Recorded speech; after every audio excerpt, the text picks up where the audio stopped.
Good day, sir, madam. I am Rachel Sorel. I am graduated of Bachelor of Science in Computer Science. Hi, Miss Richelle. How are you right now? I am fine, sir, madam. What do you think are the right attitude and characteristics of a good domestic helper? As a good domestic helper, we should be honest, responsible, sincere, and hardworking. So what made you decide to work in Singapore? To earn money and to help my family.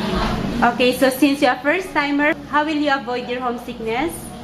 To avoid my homesickness by making myself busy and focus to my work. Can you tell us how to take care of children?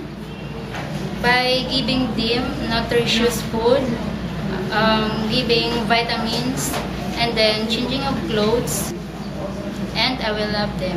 So what if you commit a mistake and the employer scolds you? What will you do? I will apologize, and I never do it again. So what is your last message or promise to your employer?